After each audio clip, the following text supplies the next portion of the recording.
All right, Nick.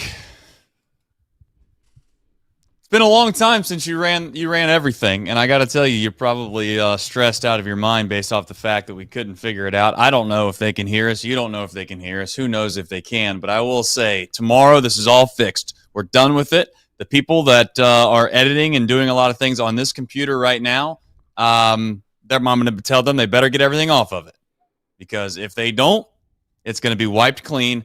This show will be starting on time for the rest of the season, beginning tomorrow. That's my apologies for saying technology has not been our friend the last few days, and I'm going to power through the tiny echo that is back in my ear, because some would say I deserve it.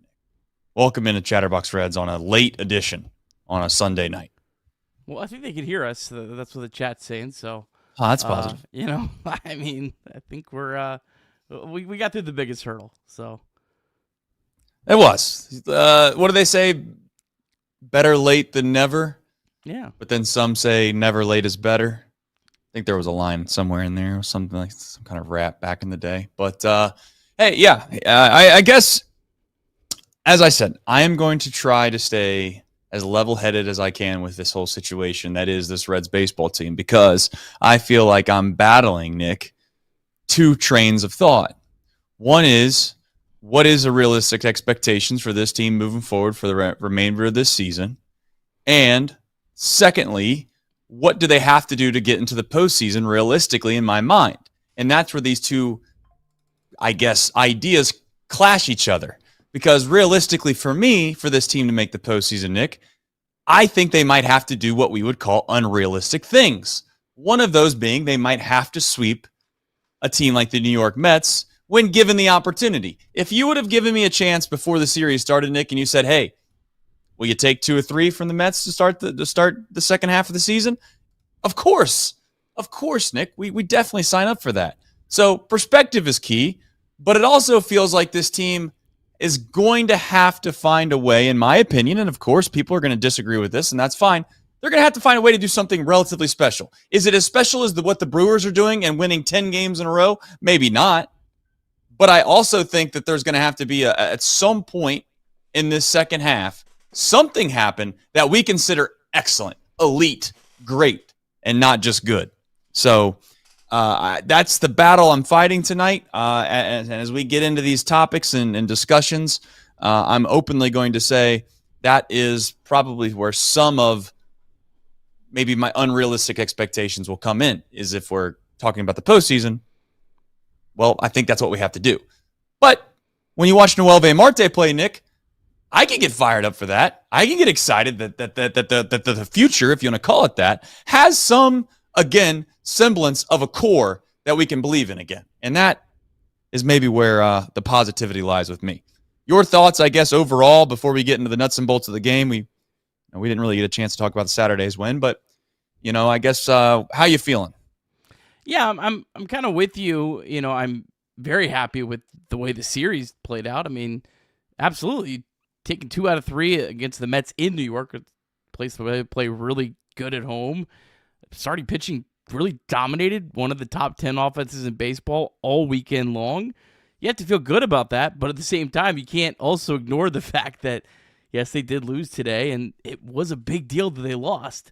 I mean, it's a massive difference in terms of your playoff odds, because if you would have won today, you'd be a game and a half behind the Padres for the final spot, so that's big.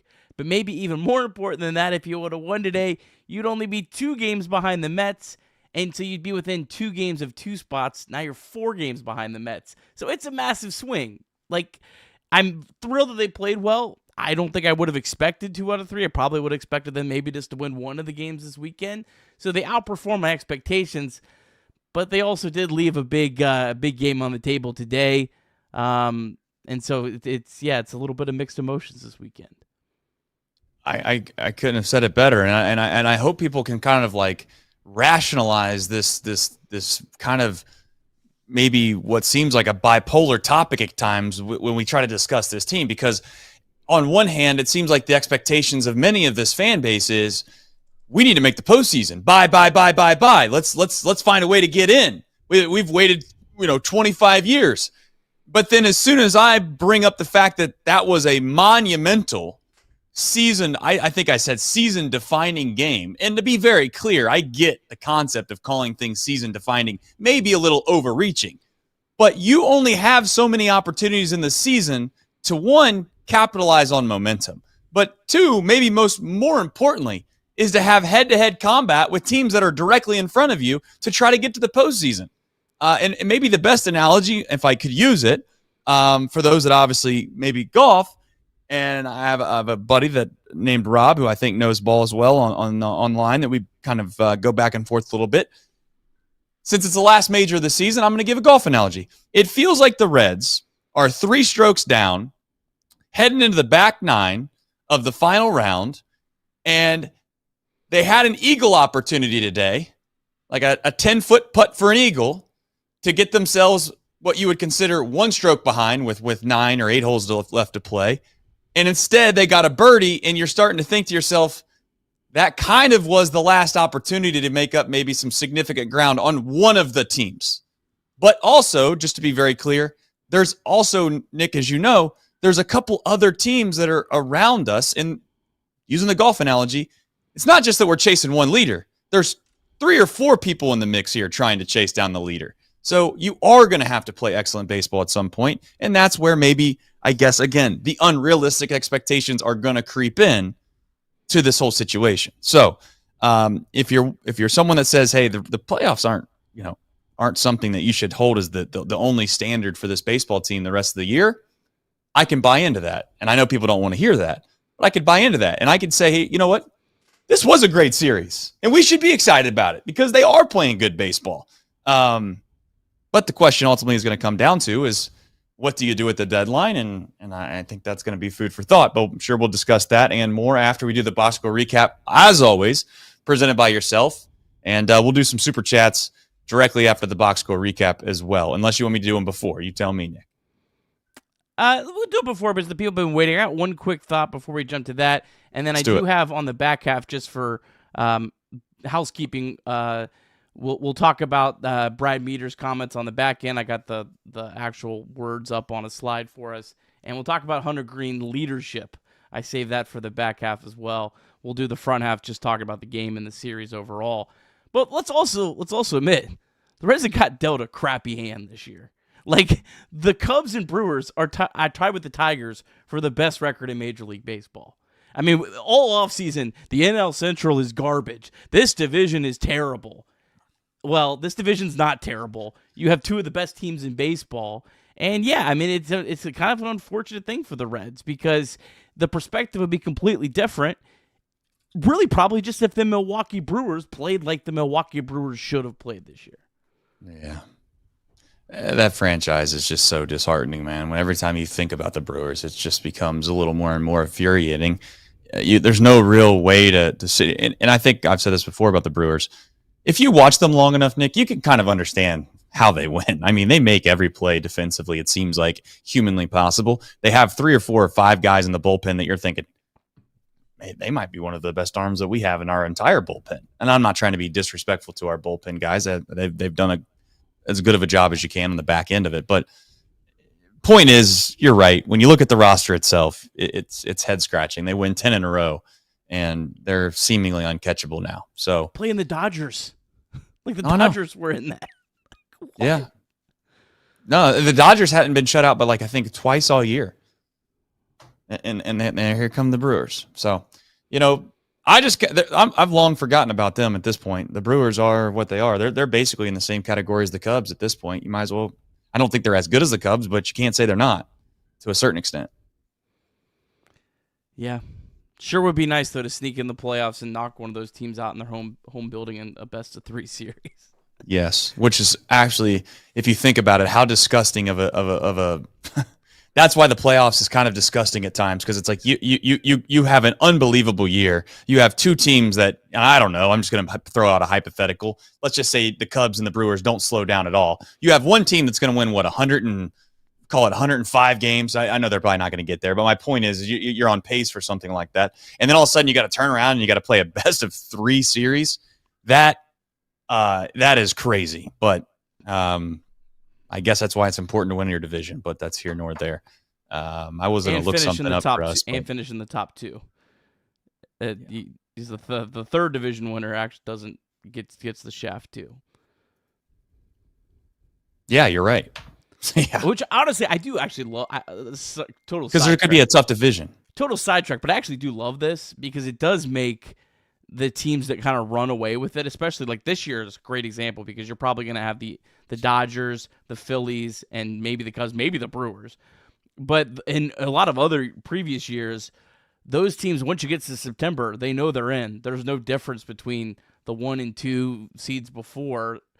But now they have to finish in the top 2, so they're not going to play that best of 3 series. So it does make, I think, the end of the year a lot more exciting for all of baseball. Is it crazy to say the NL Central is the best division? I don't think that it is, to be clear, but I would say on paper you could make a pretty good argument right now, at least. What the Colorado Rockies give up, I would say you basically can kind of gain back from the standpoint that the Pirates are, and again, I know people are going to say the Pirates aren't very good, but they're significantly better than the Rockies. Okay, I'll stand hard fast on that. You have Paul Skeens. Yeah, just the fact they have the Paul Skeens itself, and I mean I've seen the Rockies play enough. They're absolutely atrocious. I mean they are so bad at baseball. It is what it is. I mean you can't sit here and complain on the back end of it. But you're right. Before the season started, 52-48, and it feels like we're on the outside looking in, which is I guess you can only control what you can control. So that's what we're going to do for the rest of the show, is just try to figure out what the Reds can do and what they should or shouldn't do moving forward. So. Some super chats. Here we go. All right. First super chat of the day comes from our main man, Daniel Meyer. Great show. Says Fireball. They did win the series, so I will make that arrangement. I will make that arrangement. It feels a little weird because it's like, man, we had a huge opportunity. Would have come down here and probably had half the Fireball gone if they swept, but that's not the case. Jacob Doyle says, here's $5 towards starting the show on time. Fun. Harsh. They're on our. I mean, I get it. You're honest. Fair. It won't happen again because we'll actually have a competent computer. Nick won't have to do like 900 things before the show. And then for whatever reason, the links that he was sending me weren't working. So it's just bad luck on top of bad luck. But he says $5 towards the fund. We can easily pass up Sam Diego. I think he meant San Diego. Buy. He wants to buy, but no rental hitters. I don't know. We'll certainly discuss that. I mean, that's going to be at least a small conversation as we move forward, probably every show from here on out. Rolf coming in with a bomb says, I'm stunned. The Reds won this series, but I sure did want to get the brooms out tonight. This team with bullpen assistee might just be dangerous. Yeah. We can talk about this, Nick. I need your brain to help me out how we can help fix just the left-handed pitching thing. They're not far off, you know? I just don't like every time. There were times in the season where I felt like against a left-handed pitcher, this team was absolutely horrible. I don't feel that way anymore. I don't feel like they're that far away. Maybe you'll have something inside Austin Hayes. Insight on what you think Austin Hayes is the. Yeah. I mean, if he's healthy, this team's a decent team against left-handed pitching. I think Noelvi Marte is helping that too. And Matt McClain's playing better. I mean, those are 3 right-handed hitters. I mean, that for large portions of the year you've had nothing out of, or they've been hurt, or whatever. I mean, it's a completely different lineup right now, in my opinion, against left-handed pitching. That's fair. Pete Gardentool says, outside of the Stars, if we are playing in October, who do you all believe will be the 3 players that you say they're the reason why? Well, I think it's simple. I really do. I think one of them is going to have to be Stevenson, or Trevino. If I don't think they're going to move Stevenson, but if just hypothetically speaking, I need Stevenson to be a guy. That's number 1. I think Matt McClain is number 2, and I don't know who you're considering our stars. To be fair, I'm assuming it's like Ellie and I don't know, Andrew Abbott or something like that. That's number 2. And then number 3 is going to be, in my opinion, I don't know who it's going to be, someone else that we feel just as good about as Tony Santillan in the bullpen. And I'm not saying the bullpen is bad. Okay, I'm not trying to say that. And I think everyone takes it as like today I was getting on the Suter. Suter threw the ball unbelievably well. We'll get into that later. But they have to get another guy they think they can get swing and miss stuff from, or get elite level hitters out. And I'm not even saying it has to be a left-handed pitcher, but they have to get left-handed hitters out. So I'll leave it at that. All right, so this is outside of the stars. Like I can't say Hunter Greene. I don't think so. So, I mean, I would go Matt McLain. I'm with you on that. Matt McLain has to play well. I think Noelvi Marte would be there, whether it's right field, third base. He's got to be to stay productive. But he's that kind of player that I think can actually be a superstar, maybe light. And then I'll maybe throw the other one in. I'll say it's Nick Martinez. I think you need Nick Martinez maybe to be the version of himself that he was at the end of last year. I mean, was the NL Pitcher of the Month in September. I think if he's able to kind of have that dominant stretch that I think is in there with him, that would be the three for me. That's fair.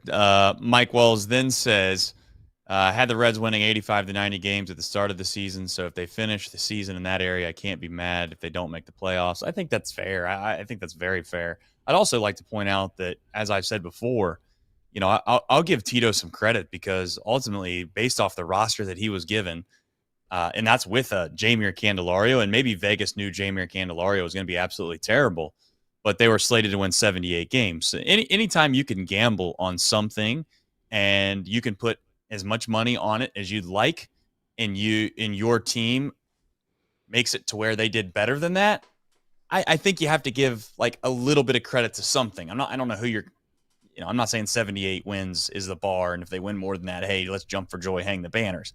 I'm not suggesting that. But I do think that maybe every single year, just fandom in general blinds you from the standpoint of what your roster actually is and what it should be capable of doing. Andrew Abbott clearly has helped push that probably win total up a significant amount. TJ Friedl, I think, has as well. I don't think those two guys probably ever were considered to have the types of seasons they've had so far. To be, and oddly enough, TJ Friedl needs to be a good guy. You can sit here and go down through the list of it, but like we need a good quality leadoff hitter as well against left-handed pitching. And I'm not saying TJ Friedl can't be that, but it's something to keep an eye on as we move forward as well. Like if he's incapable of consistently getting on base against left-handed pitching, I'm not saying they need to switch it up, but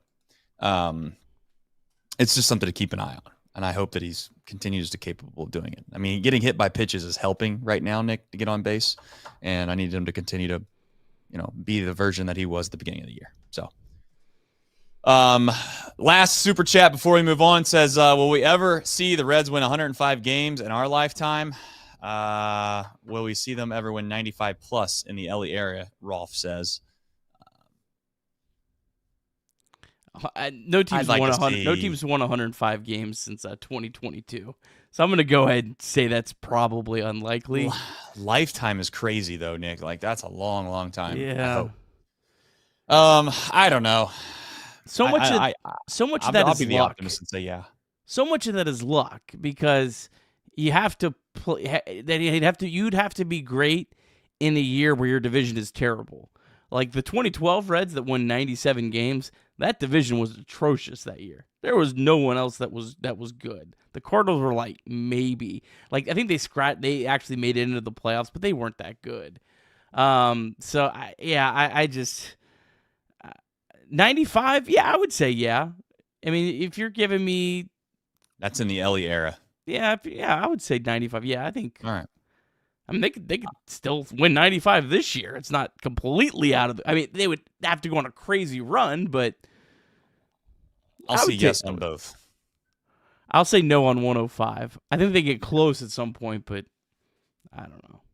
That's fair. I say yes on both, and I would say that my 95 plus is very, very dependent on what the CBA looks like. It's like, I don't know what that looks like. I don't know how that's going to affect anything, but maybe it won't affect anything. I feel like there's a good chance that 95 plus wins that season, that the CBA in 2020, what would they be, 2026 season? 2027 season, excuse me. There's a good chance that 95 games is impossible to win. Do you know the Reds have only won 105 games one time in the entire franchise history? 1975. The 76 team only won 102 games. 105. That's a good point. That's fair. It's a lot. It's a lot. I would like to think my lifetime's a long time, though, Nick. Okay, let's just keep it at that. All right. Especially when we get, I don't know, that would actually go against my thought. I was going to say, especially when we get a CBA that helps smaller market teams out, but I could be wrong. All right, let's do the box score recap presented by Nick Kirby, and then we'll jump into the game itself and have some fun talking some Reds baseball on a Sunday night. Take it away, Nick. All right, Reds at the New York Mets. Reds trying to pull off a sweep of the Mets in Queens. Game number 100 of the season for the Reds, and it was an all-star matchup of Andrew Abbott against David Peterson. Reds jumped out to a 1-0 lead in the top of the first. TJ Friedl reached on an air, and then Matt McClain and Ellie De La Cruz singled for the game's first run. The Reds stranded the bases loaded in the second, and then Peterson really locked in from there. He retired 12 of the final 13 batters that he faced, with the only batter that reached base quickly being erased by a double play. Mets tied the game in the third off Abbott, then took a 2-1 lead in the fifth. Still another strong day from the Reds All-Star. 6 innings, 6 hits, 2 runs, 1 walk, 5 strikeouts. Abbott now with a 2.13 ERA this season. Reds did tie the game up in the top of the 8th on a 2-out rally. Matt McClain walked, which brought Edwin Diaz into the game with 2 outs in the 8th.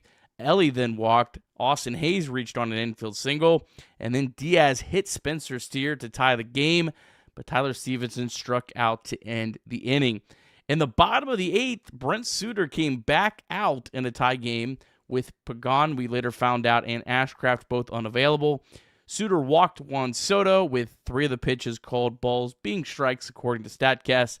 Soto would end up coming around to score to give the Mets a 3-2 lead, and that would be your final score. Reds lose 3-2. Reds have to settle for a series win and are now 52-48 on the season. All right, we have a deep drive of the day. Came off the bat of Sal Stewart. That's a name to keep an eye on because that's somebody that I'm sure we will discuss here later in this show about some other decisions that the Reds have just decided to make that we will certainly probably have opinions on both sides. But nonetheless, that was his first as he got promoted to AAA in Louisville. 104 off the bat, 416 feet. And our deep drive of the day, as always, is sponsored by Deep South Commodities. DSC is a leader in renewable commodities for biofuel production, specializing in used cooking oil collection, aggregation, and sales. Visit www.deepsouthcommodities.com for more information. Thank you to DSC. Thank you to John and his team. I don't know where you want to go. I think we kind of did a little bit of this heavy lifting on the front end of this show, so I don't want to kind of rehash some of the same points, but you find a way to win a series where, perspective is always king, Nick. It is funny that if they were to give up that, home run yesterday to Soto, they drop that game. And then all of a sudden today they find a way to come back and win. We would be fired up, excited, and talked about how they grinded it out and found a way to win the series when they could have easily folded it, blah, blah, blah. And instead now some are going to be disappointed. Listen, winning series is 100% a fantastic formula all season long.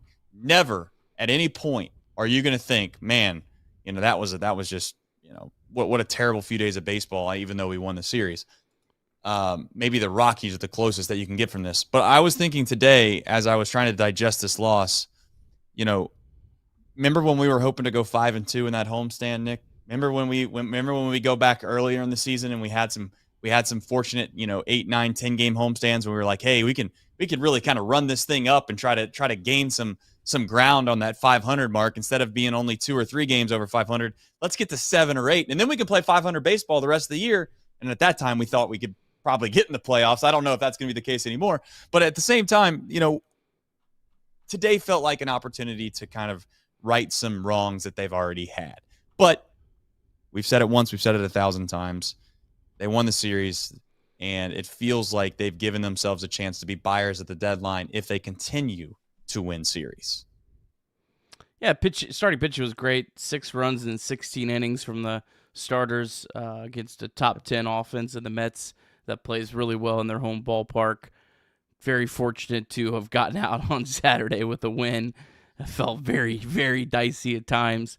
Noelvi Marte, I think, has been very impressive. I don't know how I feel about him playing right field, but I do love that all the reports are that the Reds asked him to do that. He's done it willingly.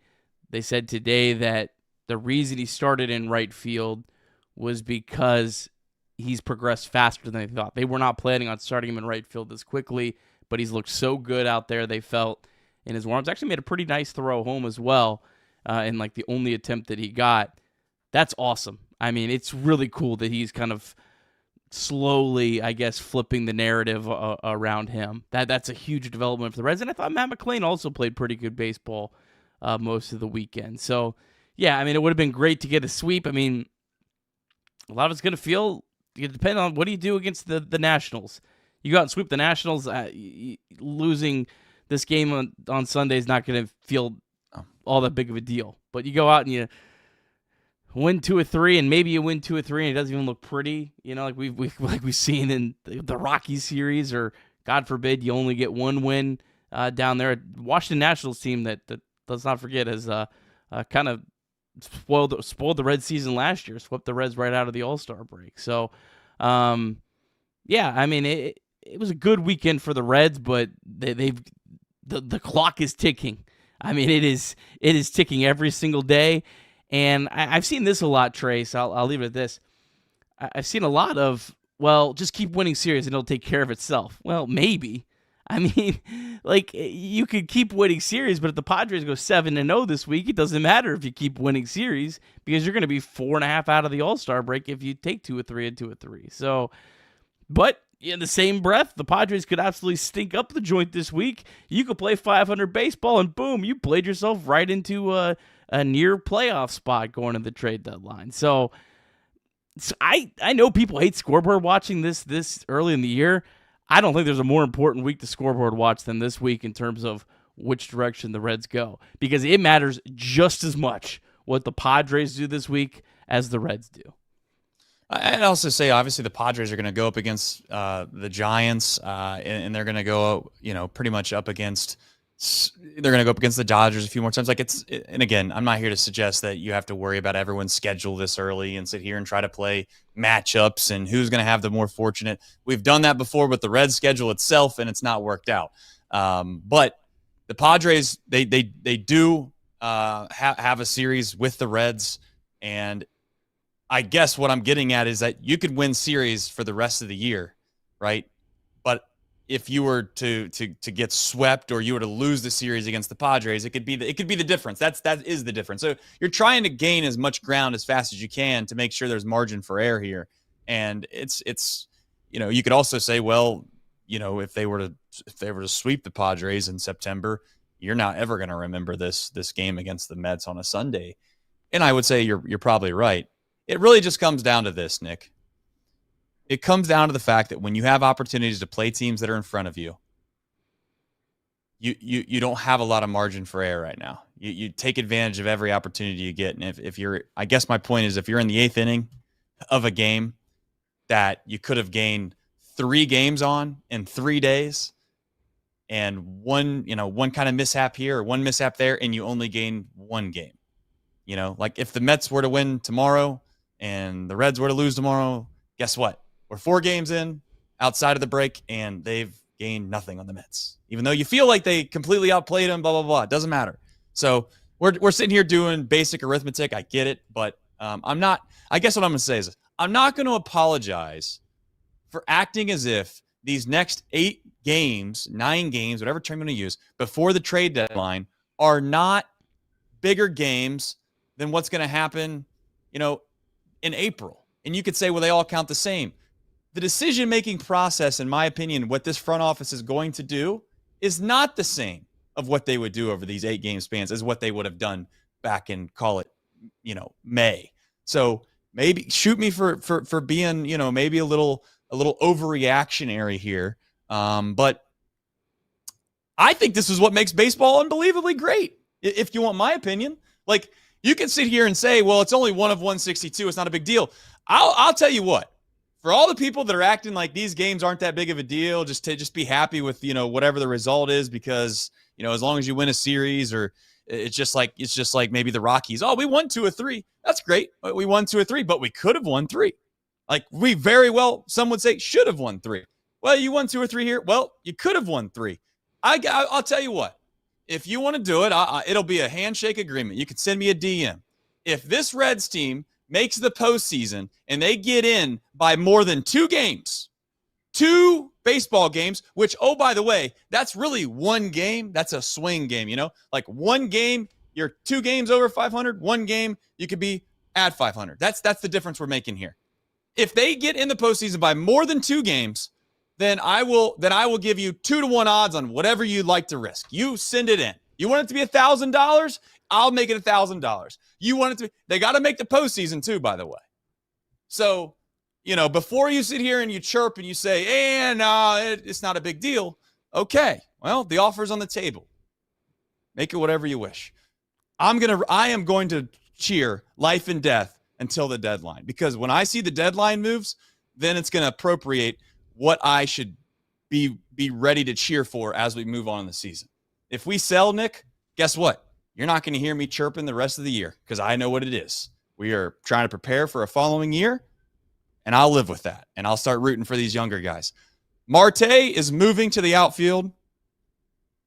I hope, Nick, this is my proclamation. And by God, if this isn't the reason why, maybe I should quit the show, because I will be absolutely devastated. They believe in Sal Stewart.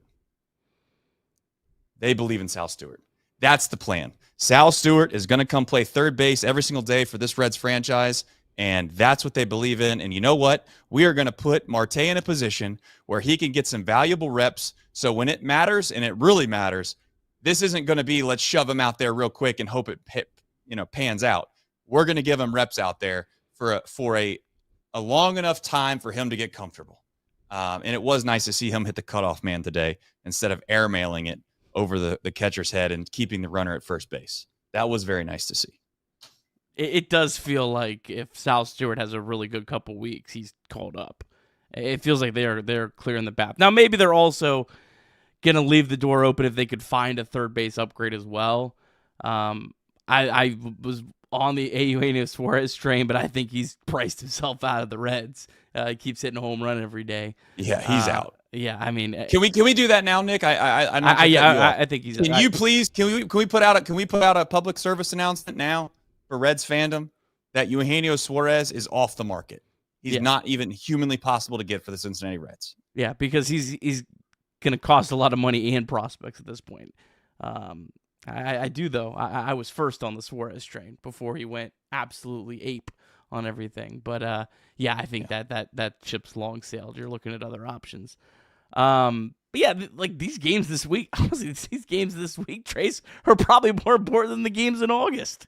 I mean, that's the weird thing about this is, like, you kind of get through this week, and if you play really well and you're buyers, you can honestly kind of take a deep breath for a couple weeks and then really kind of hit the next gear again. It's a weird part of the baseball season, but yeah, I mean, we'll get to the comments here in a minute, but I mean, the way it's literally laid out is it absolutely depends 100% what this team does this week. I mean, they are watching every single thing. They are looking at every single projection, and they're completely basing it off of the math to get in the playoffs or not, based on how aggressive they're going to be. So it'll be a fun. Yeah, I'm with you. It's gonna be an incredibly fun week of baseball. I'm going to be more excited to watch every single game this week than at any point this season.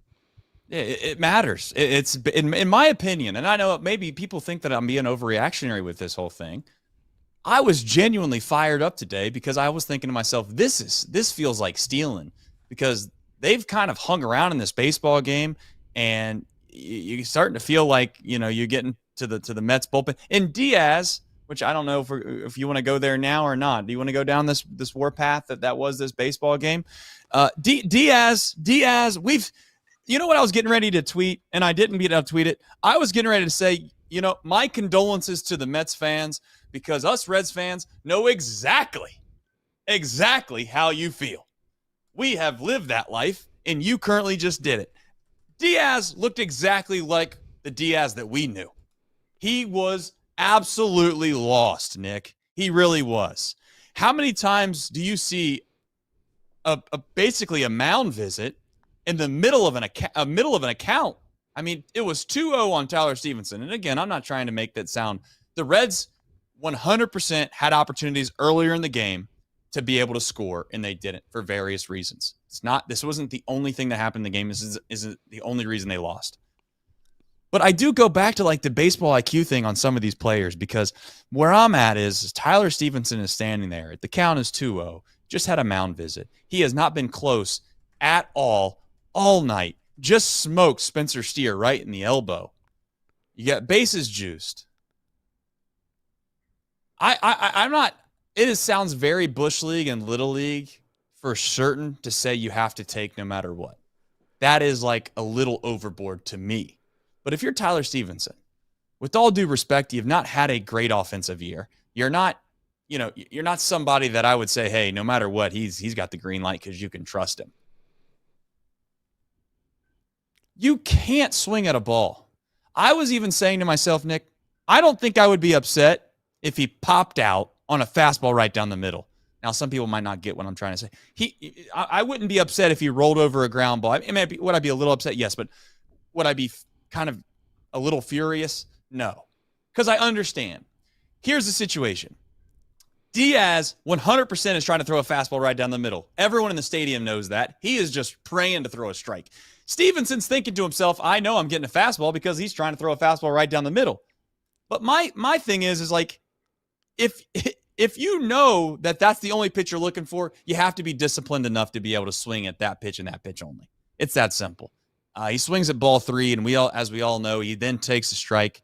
That was a pretty hittable pitch, and then he swings through a breaking ball to strike out, and that's the end of the opportunity. And that, to me, was when the game flipped on its head. You had him on the ropes, and you kind of just let him off the hook by swinging at a ball on a 2-0 count, and I just don't get the IQ level that comes with that. But maybe I'm being overreactionary, and you know, it's a tough spot to be in, I guess, as a fan to watch that. Well, let's clear something up. I do not feel sorry for the Mets fan. They definitely got the better end of the brothers deal. Well, they did. I mean, the Mets basically got Stephen Curry, and we got Seth Curry. I mean, that's the difference between these two pitchers. Edwin Diaz had a 3-win season as a closer, according to wins above replacement. So no, I have absolutely zero sympathy for New York Mets fans for their closer situation. Oh, by the way, they spent $1 billion this offseason. No, they get absolutely zero sympathy from me. I get the Stevenson's swing of the ball. That's brutal, but I mean, they also the second inning was maybe the inning that I would say was more when you had him on the ropes, because Edwin Diaz is an elite pitcher, and when he does throw strikes, he's been unhittable for almost a decade. So that was maybe the spot, and that was actually Matt McLain, who again had a great series. But he had a pretty poor at bat, swung at a pitch that I think almost hit the dirt, didn't it? For the final strike. So yeah, you had him on the ropes twice. You weren't able to capitalize, but you also the Mets had the Reds on the ropes about 20 times this series and capitalized like maybe once or twice. So kind of is what it is at the same time.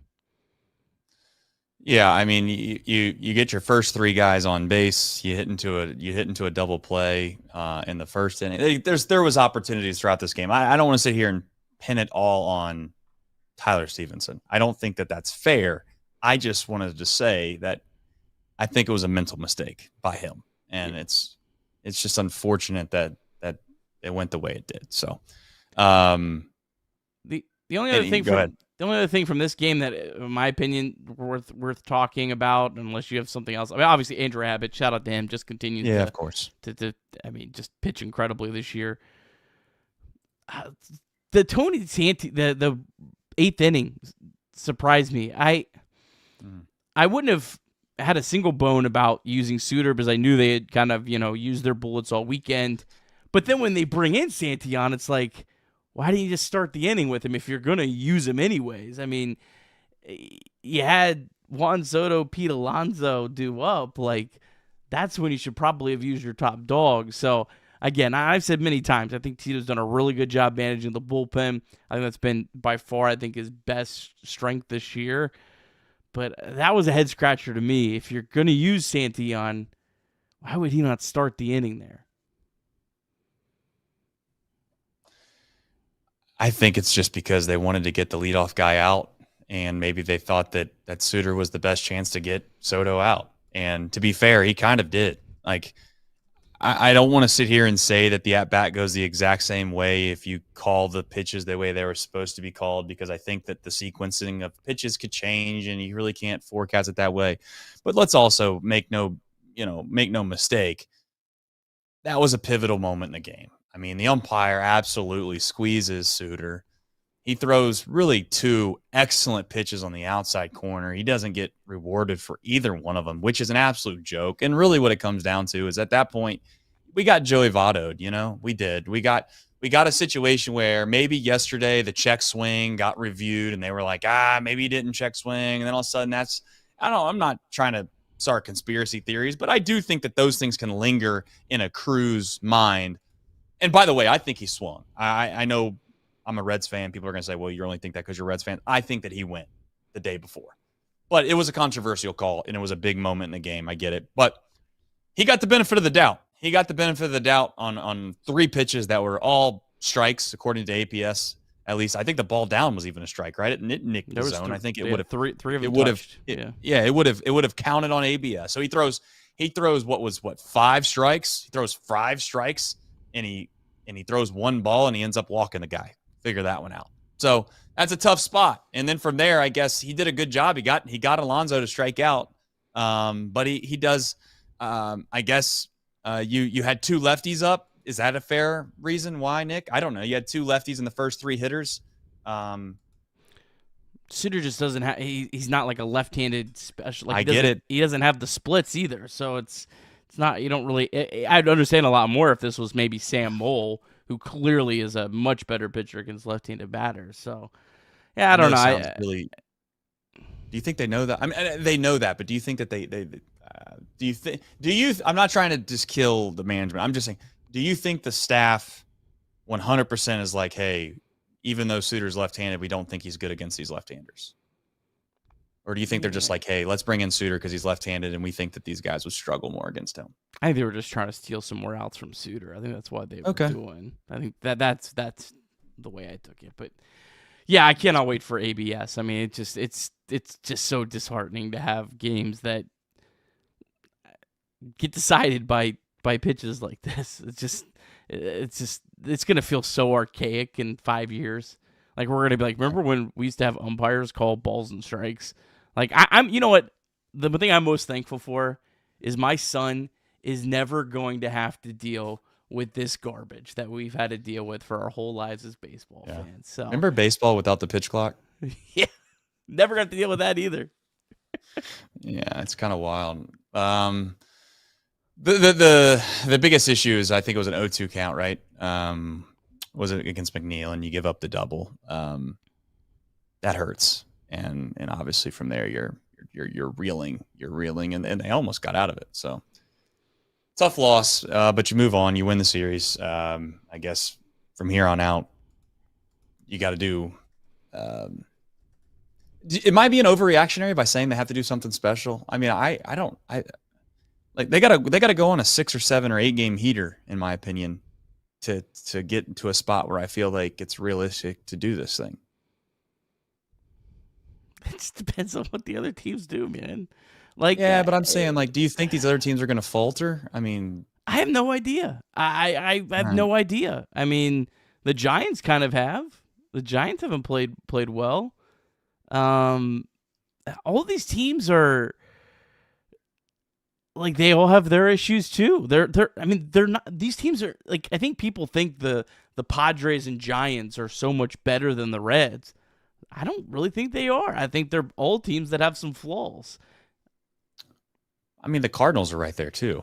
Well, I'm not worried about. The Cardinals will falter. I feel very confident on that one. Oh boy, you clip that. The Cardinals, though, I fully believe that it would be in the Reds' best interest long term if the Cardinals had a incredible week this week and they get to the deadline and they can't sell, because I'm telling you, every single person in that front office is begging they might I'm not gonna say this.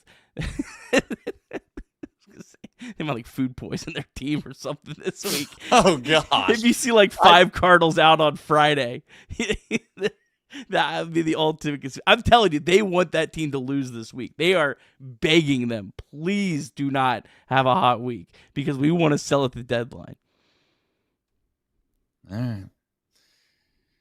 Well, I guess we'll jump into the back half of this thing. As always, you can text and/or call 988 day or night. It's anonymous hotline 24/7. It's okay to not be okay, and you can also visit mantherapy.org if you're ever in a spot where there's other things that perhaps you're looking to get some help with. Mantherapy.org is a place to turn to as well, 24/7.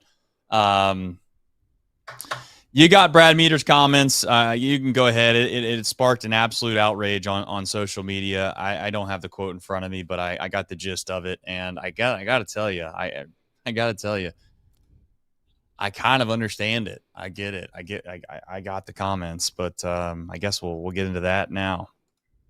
All right, so kind of a lot. So first, most of it was reported by Charlie Goldsmith, and then Mark Sheldon came in and had some additional reporting today. So basically, the gist of the comments: Reds looking for short-term help, could trade some prospects, but they are not trading top prospects. Now, what is a top prospect? That remains to be seen. Reds could be both buyers and sellers. That was the wording from Mark Sheldon today. That's an interesting point of this. They are talking to every team now. This one kind of feels almost contradictory to the could be both buyers and sellers. Players in clubhouse know we are in this together. So that makes it seem a little weird that you would be sellers while you're telling your clubhouse we're in this together. Still don't know how much payroll flexibility they have. I think that was the one comment to me. It's just why would you even put that out there? That's just what why are you putting that out there that we haven't figured out how much payroll flexibility we have? That probably would have been one just to kind of steer clear from, but I don't know. For me, I mean, these comments are pretty much should have been what's expected. I mean, the Reds in 2022 laid out a plan, and basically this falls in line with their plan. And yeah, everyone keeps getting mad that they're regurgitating the same thing, but it's the same plan that they said they were doing in 2022 that they told you about in 2022. This is it in fruition. And I don't know if you remember this, Trace, but the very first time we ever did a show together, I said, I wanted to make sure I made it clear right then and there, the Reds have to do two things at once. They have to try to win, and they have to also still look to the future. That's the only way that this whole thing will work. And that's what they're doing here. The issue that they have, and I guess the ultimate test is going to be on two things. One, the ownership group, of whether or not they can continue to withstand the fact that people are going to say that they don't care about winning. When, in fact, I know this sounds absolutely absurd. I think that there's a little bit of heart there to win. They're not just completely out on the idea of wanting to have a franchise that wins baseball games. Like it or not. I know that you can poke holes in the ownership group. You can sit here and say that they don't do enough, and in the current landscape of baseball, they don't have enough money. They can't compete, do all these things. I get it. We can have that debate another day. I don't think it's right to do that right now. But my point in saying that is that there's a heart to want to win, and I think that sometimes might get in the way because you think you have a chance to win, and you go in and you start to press the folks that are in charge of winning in regards to making decisions, the front office itself. And you start to press them and you make them feel like they got to do some moves that they might not really want to make. I think that's happened in the past. And that might be, why this baseball team has franchise, I should say, not this baseball team, but this franchise has faltered over the years because they've been halfway in, halfway out on this ideology. So that's going to be a test to see if the ownership group's not going to step in again and start to push the buttons. The second one is will the front office feel the pressure from a fan base that's been starving for 25, 30, how many ever years you want to call it now. Those are very real things. You can sit here and say, well, this ownership or this front office and these people that are in charge of all of this, they've not been here for 25 years. You can't blame them for every single year. While that is 100% true, I think it's also very, very, very clear that this was the same group in 2023 that decided to stand pat, say that, well, we don't really want to mess with this young core. And then 2024 happened. And then now you find yourself kind of back in a spot in 2025 to where you're kind of up in this dangerous game of whether you should buy or sell. I'm with you, Nick. I also think they should be very, very, very aggressive with some guys that are on expiring contracts and seeing if they can't find a way to just at least somewhat replace them through a deal that they find, I guess, advantageous. I'm going to say something that's a hot take, and maybe I'm overzealous on this, and it's going to come off as if I hate someone, and people are going to get mad at me because they like him and they think that he's one of their favorite players. And I mean this from just a pure business sense. I have no ill will, no animosity towards this player, but if you can get something that's of actual reasonable value back for Tyler Stevenson, I'm ready to do it. I'm good with it. I really am. And I think that he's not a bad player. Like he's a solid, serviceable catcher, a legitimate big league catcher. I just think that the delta there between him and Trevino, to me personally, is not that big of a delta. I don't think it's that crazy. I don't think you're losing a whole lot by going from Tyler Stevenson to Trevino every single day. Now, maybe Trevino can't hit himself out of a wet paper bag for the rest of the year, and people are going to hate my guts for that. But you know what? You got Trevino for 3 years, okay? You made that decision in the offseason for a reason. I don't know exactly the full reason, but it kind of came out of left field a little bit, and it seemed like this doesn't make a whole lot of sense, maybe to some when they did it.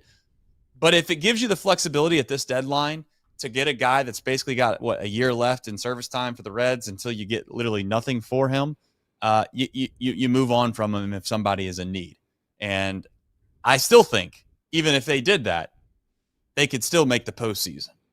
I don't think that changes the odds a whole lot in my mind. And again, people are going to probably say, well, that's just because what he did today, Trace, and you're jumping the ship and you're being a little overreactionary. This is something I feel like I felt for a long time. So we'll see if they do it. I'm not saying I'd love for them, because I hate – this is the part I hate about doing this show. You could sit here and say, I'd love to see them trade Tyler Stevenson, and it's almost like you're hating on your own players that you root for on a daily basis for your own team. And I don't really want it to come off that way. This is just pure business, strategic from, the front office standpoint. So I was thinking about this today. There's two players, in my opinion, that would fit the mold of selling high and yielding you a big return. Because I think everyone's going to be like, well, if you're buying and selling, trade Nick Martinez. Okay, I mean, you're not going to get a massive return for a guy making as much money as he's making. Brady Singer, you get something back for Brady Singer, but he's not going to bring you back the big pieces. You could go down the list. I think Jake Fraley, maybe even Will Benson, one of those two. They seem like expendable. Will Benson's definitely expendable since he hasn't played in like 9 days after saving the Reds from losing a series to the Colorado Rockies in embarrassing fashion. But that's beside the point. So there's two players for me. One of them is Tyler Stephenson, and the other one is Nick Lodolo. Tyler Stephenson I'm a little more. The thing I don't know about Tyler Stephenson is where's those extension talks gone? Because it is very hard to find catchers. And I think that Trevino, in some ways, has made finding catchers feel a lot easier than it is. And that's a credit to Jose Trevino and the incredible year that he's had. I'm with you. I don't know necessarily if it would be that big of a drop-off this year. And if someone's willing to pay big and I don't feel like I can extend Tyler Stephenson, I have no problem pulling the trigger on that.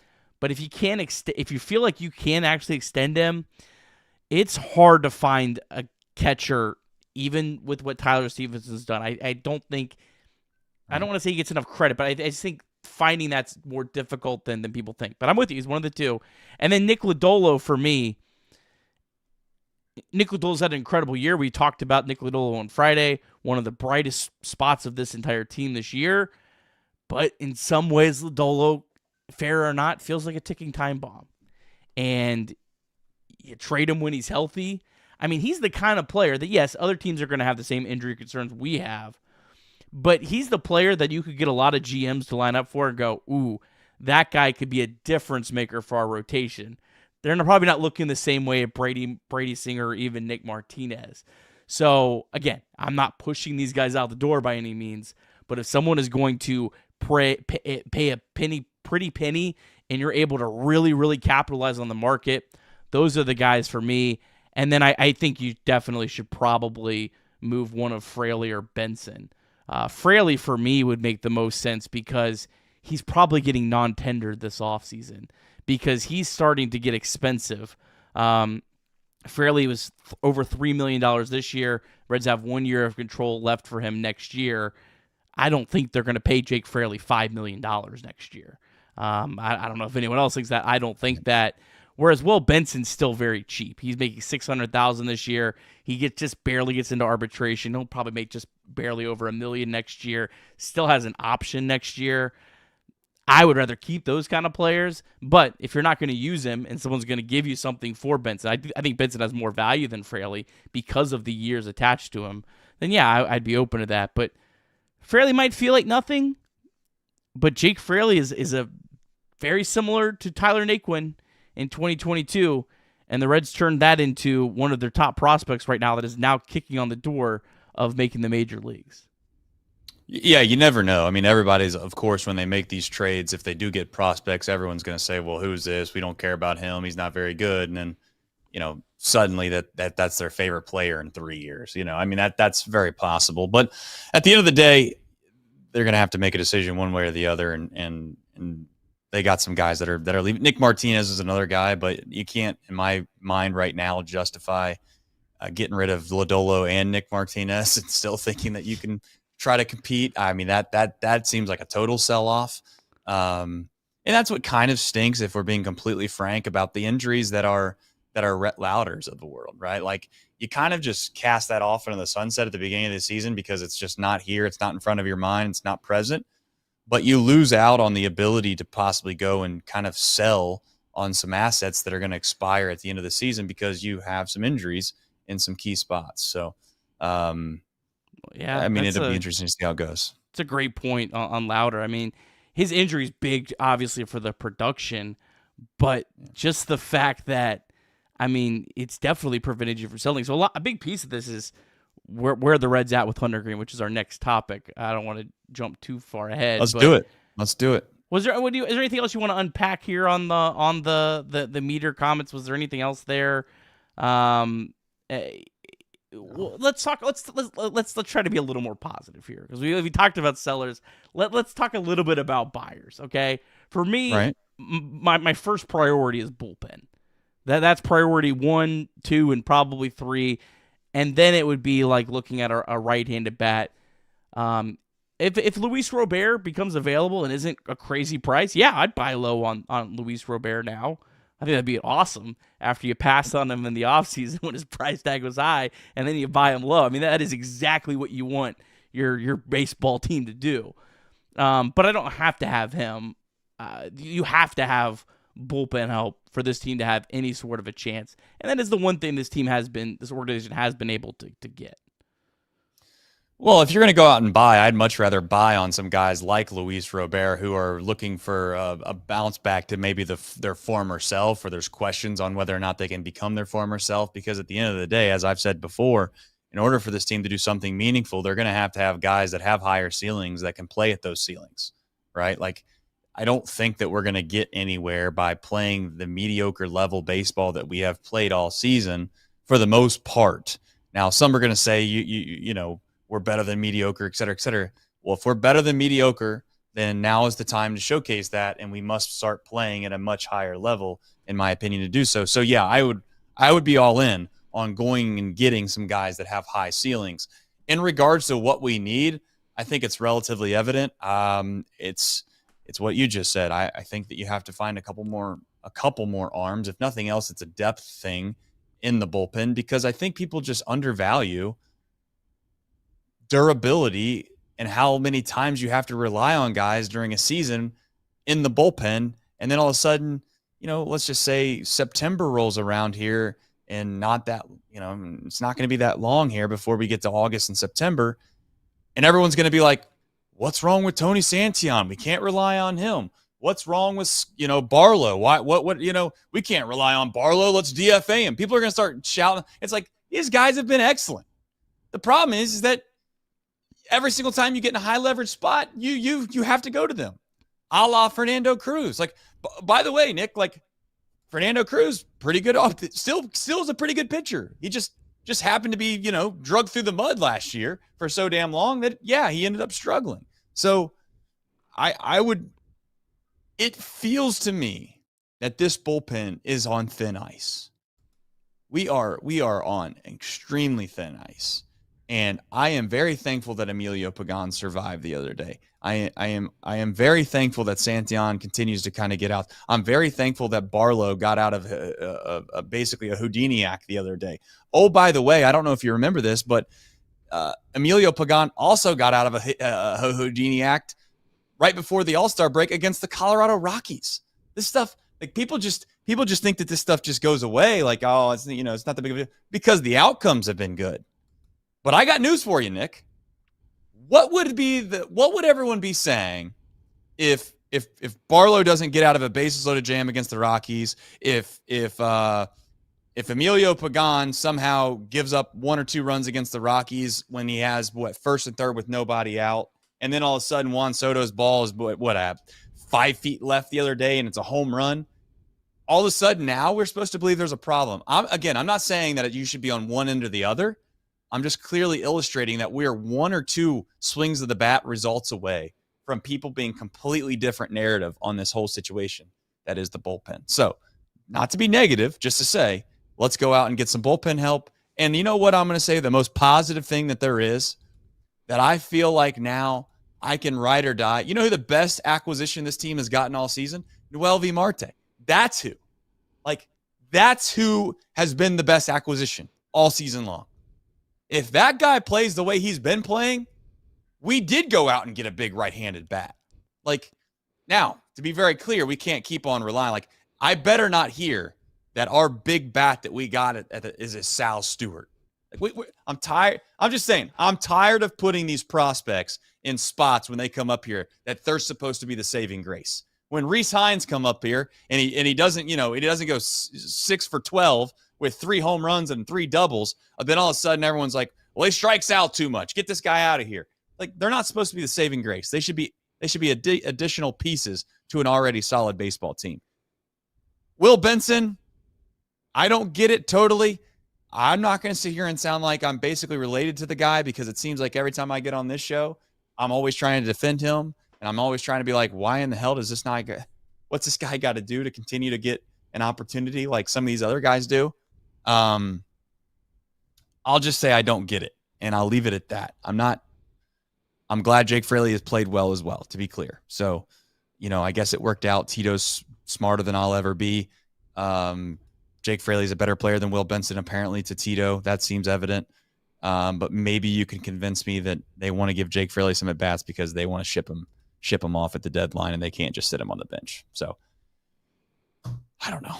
I don't know what to believe, because it does seem like Tito does not. I mean, I'm going to be very rude here. It seems like Tito does not like Will Benson. Just that's the way I feel. It seems that way. That's the way it feels, but I could be wrong. Well, we'll see. I guess we'll find out. I mean, every pitcher on Fangraphs, they are 8 games out are all right-handed pitchers. So if it stays the same, there should be more opportunities. And there was only one right-handed pitcher all weekend. I think that Benson might be that guy that is more of a roving player that gives Austin Hayes and Matt McClain and Spencer Steer and Marte a day off, and they move guys around to kind of get him in there. But I don't know. I think he should be a little higher on the pecking order.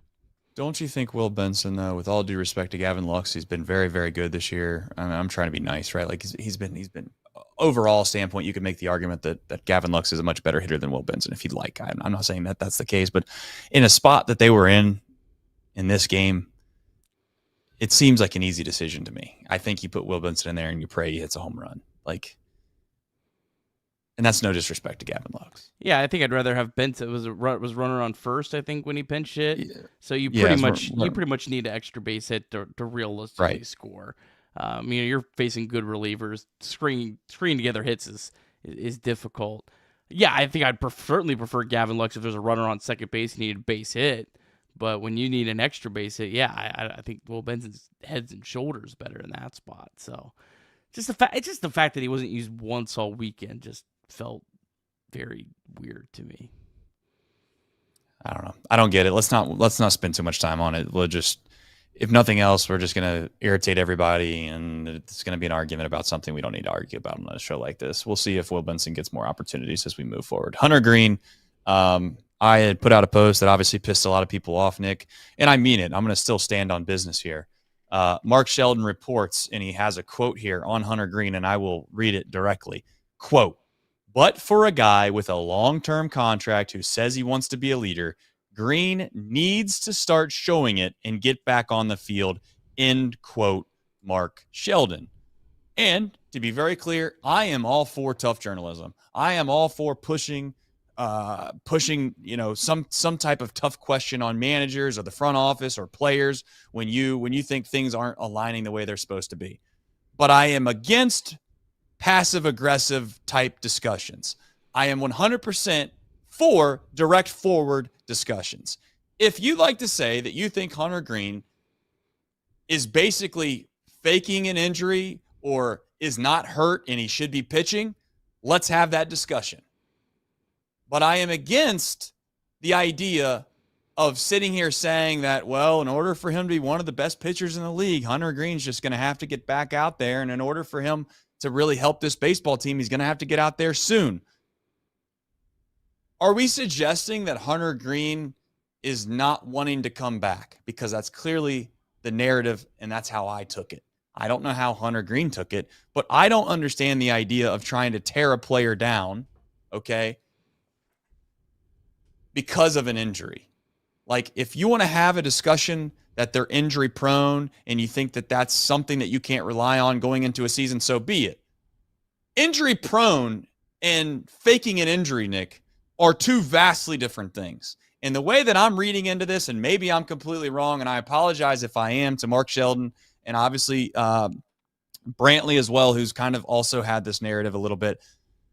I apologize if you aren't trying to state that you think Hunter Greene can come back and pitch and he's deciding not to, and basically the MRIs and everything says that you should be able to do it, but you think he's soft. If you think Hunter Greene's soft, then by God, just say it. I'm cool with that. I would respect that if that's what they said. But there's also they're kind of like half in and half out at it. Let's just say what it is, because if you think that he's injured, then he's injured.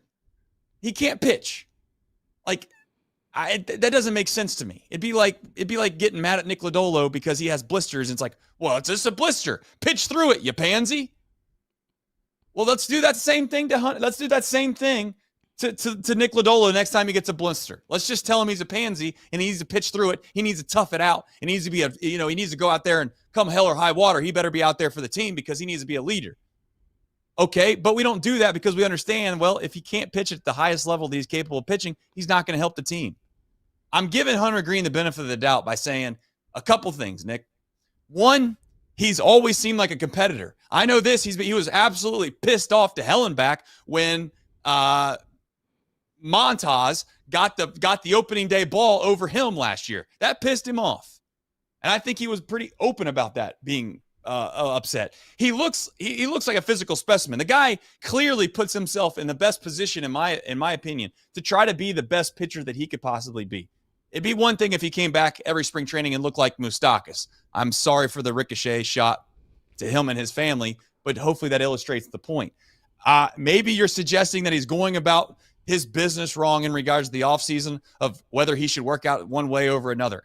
Again, to be clear, maybe I'm reading too far into all this, Nick, and I don't mean to misquote people, but that quote that I just read, Nick, clearly illustrates to me that Mark Sheldon is saying he's soft and or he thinks that he's not hurt. One of the two. And if that's the case, then just say it.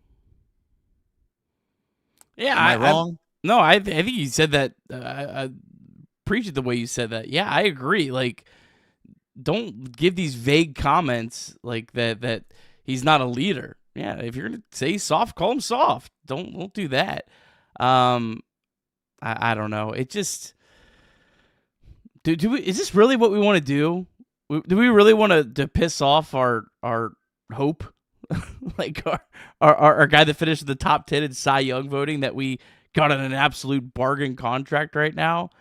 I don't know. The guy kept getting hurt. He wants to make sure he's able to stay on the field. I don't know. I would like a little bit more concrete evidence that he's faking an injury or whatever before just throwing this stuff out there. Because the guy's been absolutely dynamite when he's pitched. And maybe part of that's because he doesn't pitch injured. And, the guy's a 2.75 ERA last year, a 2.72 ERA this year, pitching in Great American Ballpark, and we're going to just throw shots at that guy? Yeah, and he might be injury prone. Like, Nick, I think it's fair to say that, you could say this. The one thing that might, be holding Hunter Greene back from being mentioned with the top echelon of pitchers is his unfortunate situation of injuries popping up from time to time. But that's not what was said. That was Mark Sheldon basically saying that, he's and again, I'm going to say it bluntly because I think that's what it is. Mark Sheldon is saying he's faking an injury. That's exactly how I read that. And I'll tell you this, that's a dangerous game to play, man. That's a dangerous game to play. That seems like a really stupid game to play, personally, because, for as much as everyone always says that, I get on every single player. I don't care who it is. I will sit here and say it how I feel it no matter what. And I'm not afraid to hurt players' feelings. I'm not afraid to step on toes. I'll say stuff straight to people's faces if I have to. I really don't care. This is just my opinion, and I'm doing the best I can to do the job that I do. And hopefully you can do the same. But one thing you'll never see me do on this show is question somebody's injuries unless they've showcased an unbelievable amount of data that says that they cannot be trusted. If he's Anthony Rendon and he's making comments in the offseason about how he just doesn't love baseball anymore and he could care less and this, that, and the next, and then all of a sudden he's got 2 MRIs and people are saying he should come back and he's not, then there's a reasonable discussion to be had, Nick. But under no circumstance have I ever considered Hunter Greene to be a guy that's not doing everything he can to come back out there. And if he can pitch, then he will. This is the same guy that was throwing up every other start, by the way, on the mound. Are we supposed to forget that? Like, either he was super nervous or was trying to be a really good arm, so he cares a lot, or he was sick throwing up on the mound and still trying to pitch. So what how would you classify that, Nick? He also led the Reds in starts and innings pitched last year. Yeah, I don't get it. And maybe I'm naive. Maybe I'm stupid. Maybe Hunter Greene is, as some would say, milking it. Maybe he doesn't want to come back. I have a hard time believing that, man. There is no way I'm going to get on board with that. And I just think it's chicken, I think it's chicken, to say that type of stuff. And if I'm wrong, I'll apologize to those guys that are saying that he was. And you know what? I'm not even apologizing from the standpoint that they're wrong. I'm basically just saying, to be very clear, my opinion on the matter is, I'd love for you to just say exactly what you mean. That's all. And they don't say what they mean because they know that it's probably a bad way to go about it, I guess. So we'll just do it passive aggressively. And Hunter Greene still has a lot at stake. Like, yeah, he's signed a contract with the Reds, but I believe he's a free agent at like 30 years old. Like, he's still pitching for that next contract. Like, why weren't we worried about was Jamer Candelario faking an injury? We didn't have any concerns about that. Yeah, because he was so bad we didn't want him around. No one worried about that. Yeah, I don't know. Listen, I hope Hunter comes back as soon as possible. But I'll tell you what. What would you rather have? Just to be honest, if he's not 100%, there's 2 camps of thought. One, if you're saying he's faking it or milking it and doesn't want to go out there and he's completely healthy, I can't argue that. That's a whole nother philosophical debate. But if you're one of those people right now that are saying, well, even if he's not 100%, I don't give a damn. Tough it out. Find a way to go pitch, Nick. Just hypothetically. If he goes out there and let's just say he starts against the Nationals, and what would his next start be after that? I'm guessing it would be probably the Dodgers. Yeah, the Dodgers.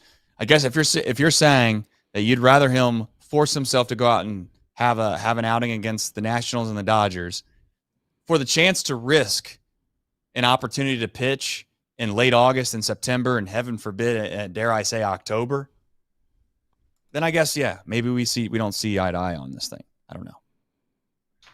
I'd like to make sure he's 100% healthy and he can pitch in the postseason before we do anything, personally. But that's me. Yeah, I'm with you. So I think we had one more super chat. All right, let's do it. Last thing, I see people in chat saying I get it, guys. Like, everyone's saying his MRI is clean.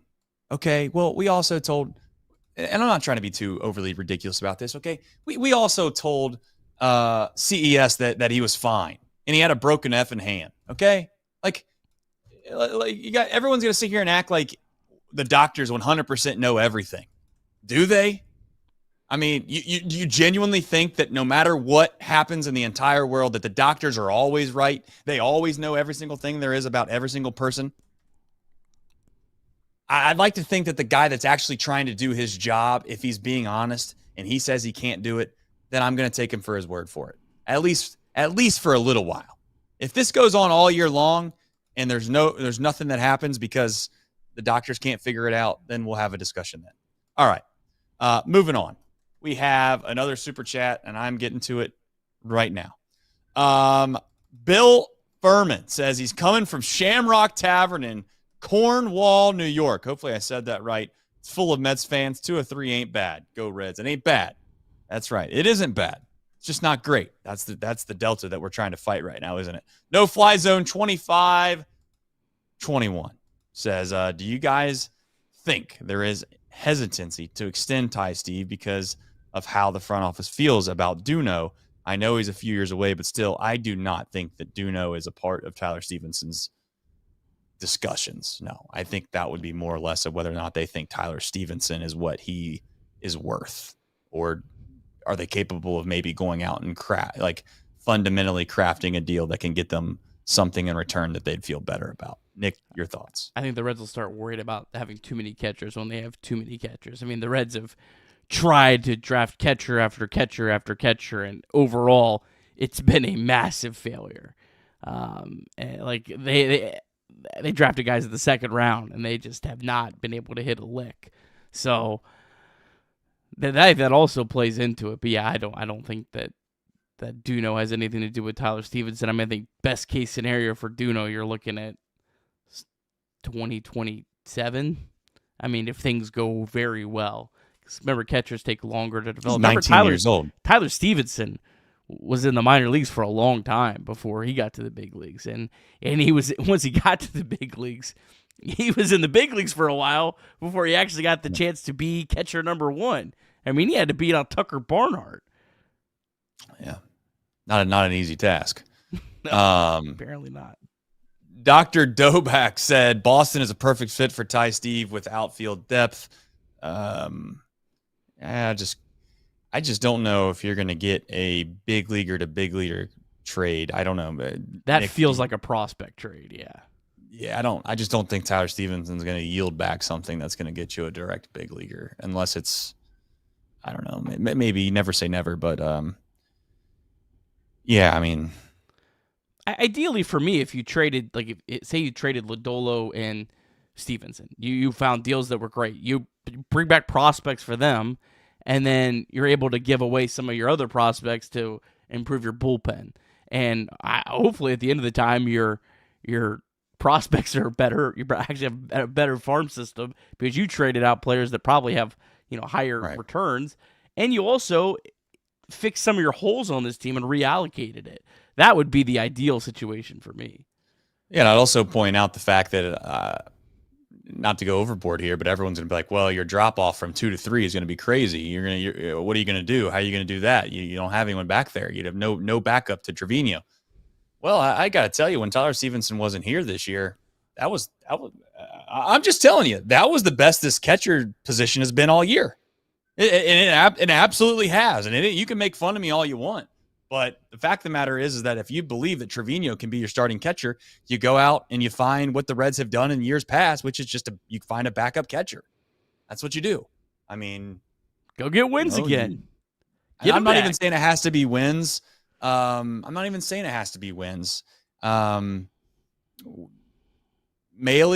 is that who? Why can't I think of the kid's name? He's obviously a catcher for 2 years. Yeah, Luke Maley. Luke Maley is a backup catcher for 2 years. Like you can go find you a serviceable backup catcher that's going to play once a week, twice a week, or whatever, and we'll live with it. Like, or yeah, in a joking way, go get Austin Wins again. I don't know if he'd want to come back with the way he was treated here, but that's here nor there. Personally, I would be like, they'll have to roll out the red carpet for him. Oh yeah, I'd be like Lorenzo, come pick him up at the airport. Yeah, I don't know. I don't know if that would even do it. If we're being honest, it would give him free, basically some kind of free rubies for the rest of the year or something. Every single night he wants to go to rubies, it's on the house. But I don't know. Don't know what to do. But I don't know. Maybe I'm overvaluing backup catchers, and they don't come in the way that we've had them in the past. But yeah, I don't know. We'll see. I don't even know what you can get for Tyler Stevenson. So if we're just going to get cash for Tyler Stevenson, then no thanks. Like, I value him a little bit more than that. It's got to be a massive piece for Tyler Stevenson, right? Because Tyler Stevenson could run his contract all the way out, and he could get a qualifying offer, and he's going to decline that. He's a catcher. Yes. He's a catcher. Like, he's going to decline that. So you're at least, the worst case scenario, you're going to get a draft pick for him, which is Sal Stewart. So, like, you basically have to have a return that's better than Sal Stewart. Yeah. All right. Well, we covered that, I guess. We have Reds MILB, and then, of course, we have a little who, what, when, where, and why, Nick. I guess we'll jump into the Reds MILB before we do anything else. All right, Reds MILB. The Louisville Bats, they fell 6-1 to St. Paul. CES was 1-for-4. Sal Stewart, as mentioned, our deep drive today, hit his first AAA home run. Also had his first multi-hit game since getting promoted. That was his 11th home run overall in the year. Really impressive because he was not showing a lot of power at all earlier in the year, and now to already have 11, that's really good to see. And it was not a cheap one either. 416 feet, 104 off the bat. Hector Rodriguez was 1-for-5. He finished his first weekend at AAA 3-for-12. Resigns 0-for-4. Blake Dunn on base 3 more times. Now reached base in 35 consecutive games, hitting .336 over his last 35 games. Brian Van Bell, another solid start from him. 5 innings, 2 runs, no walks, 2 strikeouts. ERA of 2.95 in 17 games this year. And how about this? He's only walked 3 batters in his last 9 games, 54 in a third innings pitched, only 3 walks. Connor Phillips gave up a triple, hit a batter, and then gave up a 3-run home run to former top 100 prospect Jose Miranda, and then Hunter Parks threw a scoreless inning. Chattanooga, they fell 4-3 to Pensacola. Cam Collier on base twice, 1-for-3 with the walk. Edwin Arroyo starting to heat up. Good day from him, 3-for-5, double, and stole a base. Jay Allen and Ethan O'Donnell, each 1-for-4. Leo Balcazar 0-for-3. Austin Hendrick on base 2 more times, walk and a double. Austin Hendrick continuing his career season. The Dayton Dragons, they were rained out. The Dragons continuing to struggle. They are on a 6-game losing streak. They're 5 games back in the Midwest League East Division. And last but not least, the Daytona Tortugas, they fell 9-3 to Fort Myers. The Tortugas have lost 3 straight, but they do still have a 2-game lead for a second-half playoff spot. Alfredo Duno walked twice, now reached base in a Tortugas record 39 consecutive games, a .411 on-base percentage on the season. Good day from Sammy Stafora, 2-for-3 with a double and a walk. He's reached base in 37 of his last 38 games. And Kyle Hensley back in action. He was 2-for-4, activated off the IL. First game he's played since the end of June. He leads the Reds organization with 36 stolen bases. Then a tough day for Ovis Portas. He walked 5 batters. When he's been good, he's been really good. I talked with Brendan Mintz, the Tortugas announcer, about Portas. Very talented, but when he's bad, he's really bad. Well, that's how many of these guys are. You know, I mean, they're high ceilings, and you hope you hit the lottery. And like to be fair, I mean, to a certain extent, that's what Ellie De La Cruz was at the very beginning of his endeavors as well, right? A guy that's pretty raw, that hopefully figures it out, and he figured it out. So, I guess we got more baseball to come, and that's the most important thing to know. And I'm going to tell you, Nick, I'm going to overreact. I genuinely, and people are going to think that I'm trying to be something I'm not, or I'm trying to be, what's the right word to use? Like, I think some people think I'm trying to get reactions out of people. I'm not. I'm just being what I think is honest as a fan of how important these games are. To be very clear, I don't think people understand today's game. If they would have won this game, Nick, I would be willing to bet their playoff percentages to get into the postseason was going to be around 20%. It was roughly like 19.5 or something, or 19 headed into today. The fact that you would have also then gained another game on a team that you're chasing, I'd venture to bet you would have at least gotten another percent out of that. At the very minimum, 0.5% for sure. So you're sitting at 20%. You lose that game and you're down to 13%.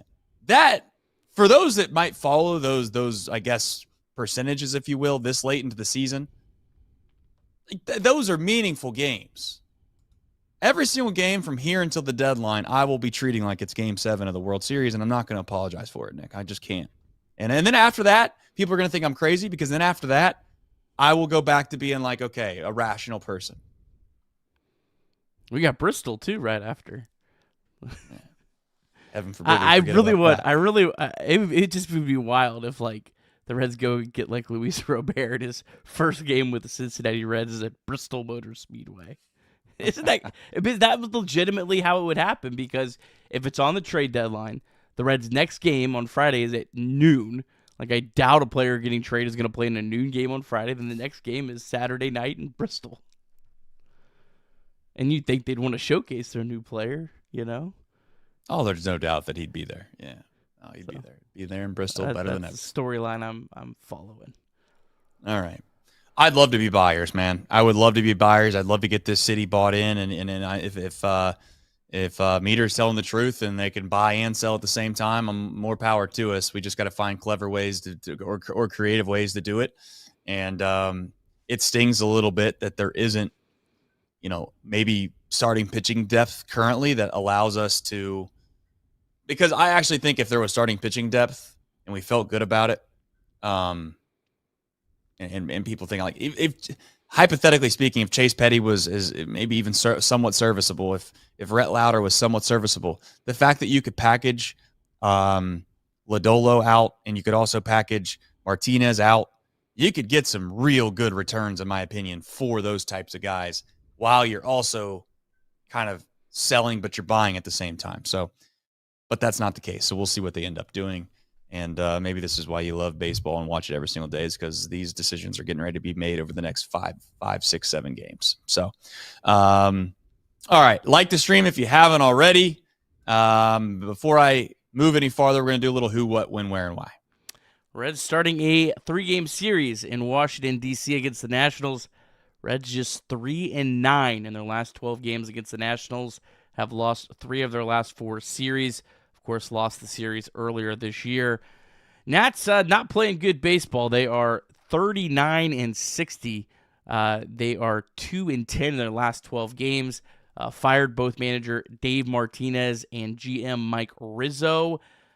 Commander Miguel Cairo, currently their interim manager, former Reds legend. Nats haven't played well at home, 19-30 at home. 5-14 against the NL Central this year. For the series, it's going to be Brady Singer against Jake Irvin on Monday. Tuesday, Chase Burns against Brad Lord. And Wednesday, Nick Lodolo against Michael Soroka. All right-handed pitchers for the Nats. And yes, good old 6:45 start times on Monday and Tuesday, and 12:05 on Wednesday. A little bit more about tomorrow's pitching matchup for the Nationals. Jake Irvin, now in his 4th big league season, pretty average pitcher of his career, 4.51 ERA, is allowing a career worst 1.7 home runs per 9. So hopefully the Reds can hit some long balls against him. He relies on 6 pitches, mostly a four-seamer, curveball, sinker, changeup, occasionally a slider and cutter. Fastball averages just 92 miles per hour. That's actually down over 1.5 miles from last season. 4.43 career ERA in 4 starts against the Reds. However, his last start was really good. 7 innings, 2 runs, no walks, 7 strikeouts. Friedel, Marte have both homered against him. De La Cruz 4 for 11. Jake Fraley is 4 for 8. And then for the Reds, Brady Singer, his last start out before the All-Star break, one of his best starts of recent memory. It was against the Rockies. 6 1/3, 3 runs, 1 walk, 9 strikeouts. This is the first time he had got out past the 6th inning since May. This will be his first ever start at Nationals Park. Active Nats 10 for 48 against him. He's mostly saw Nathaniel Lowe 3 for 13 with a homer, and our old friend Ahmed Rosario 3 for 15, who will probably not be playing. He's a platoon player for them. But yeah, I mean, look, this is a favorable series. Got to capitalize. That we do. I mean, it's, again, people are going to think and they're going to hate for the unrealistic things that I'm going to say from time to time. I'm just openly telling everybody that you're going to have to rattle off. You're going to have to, and I'll also happily be clipped here as well. If the Reds don't win 5 games in a row at some point during the rest of the season, there is a 0% chance they make the postseason. So you can. I just don't think it's realistic for them to take 2 or 3, 2 or 3, 2 or 3, 2 or 3, 2 or 3, 2 or 3 all year long. It's just not going to happen. Also, venturing to say that this team, I guess we're not going to get swept for the entirety of the season, right, Nick? That's what we're saying. Let's keep it going, man. I'm just saying, to be clear, like that's this type of stuff it's going to take. I wonder when the latest it's ever happened is. I don't know. I don't think anyone's got through a whole season. Also, Rolf didn't super chat this, but I think it's also at least fair to point out in regards to that Braves series, they basically play the Braves at home on the 31st, and then on the 1st they play the Braves at 12:40, and then they play the Braves at home the next day at 7:15 in Bristol. Yeah. So it's not actually at home, but it's considered to be a home game. So it's, and the Braves might have a whole bunch of players shipped out too right before. Yeah. And they have an off day the very next day after that Bristol Sunday off day game. They have a Sunday off day, which is a weird situation.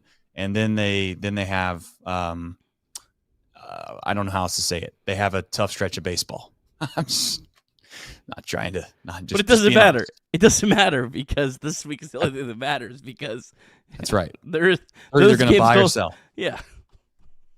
Yeah. Or they're going to buy or sell. So, but they do play a lot of baseball games against teams that you can guarantee are basically postseason baseball teams, mixed in with a couple that aren't, but we'll see. All right. Thank you for putting up with us during this hectic time that is some technology situations. We were a little bit late. We did a long show, I know, and hopefully you guys appreciated the candor comments, and hopefully the Reds win more baseball games and they win them fast, because I think we all hope they're going to be buyers. In the back of our mind, we all want them to be buyers. But we certainly want them to make the right decision. So for Trace, Nick, and the rest of Chatterbox crew, we appreciate you. We love you. Go like the stream if you haven't already. Go download the podcast. See you tomorrow, everybody.